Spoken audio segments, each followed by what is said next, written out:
blessed and cursed, doting parents, but unable to have another child. This was the stark reality for Manon and Chris.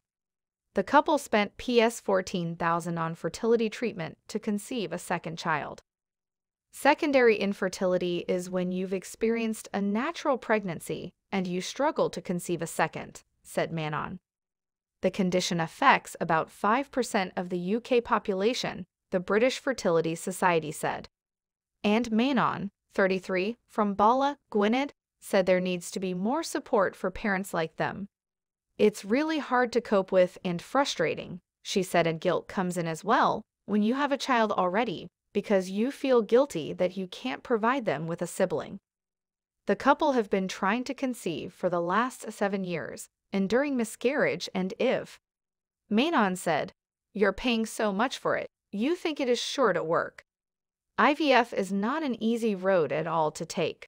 I hadn't read up on it, as I should have really. I had no idea what was in front of us. Infertility, stigma. There's a stigma around secondary infertility," she said. "People are afraid of talking about it because of that fear that people will judge them." Chris said, "I'm a quiet person generally and find it hard to talk about anything, let alone something as personal as infertility. I feel I have to be strong for her, as she had struggled with her mental health after the first round of IVF. It was hard. Seeing your wife going through IVF and the effect the medication was having on her body. Mental health struggles." Manon said she went into quite a dark place after the first round of IVF. Secondary infertility takes a toll on your mental health, your physical health, your emotional health, she said. "I struggled with depression and anxiety, and I'm just lucky to have the most amazing husband and family and friends that were with us every step of the way." Embarking on a second round of IVF treatment last year, Manon was more prepared.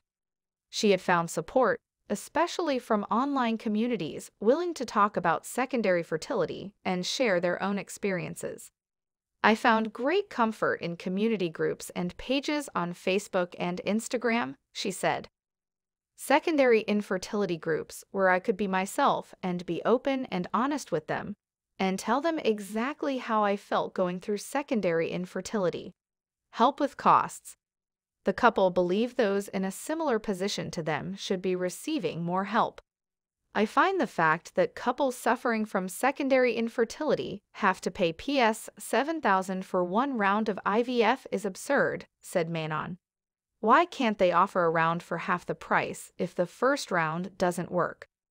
Not everyone in a financially stable position has IVF as an option, which means that those couples are completely ruled out. The criteria for infertility and IVF treatment has been developed by the Welsh Government's specialised health services.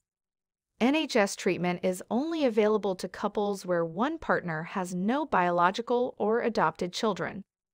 A spokesman said the issue of secondary infertility had not been raised as a matter in the Senate in recent years.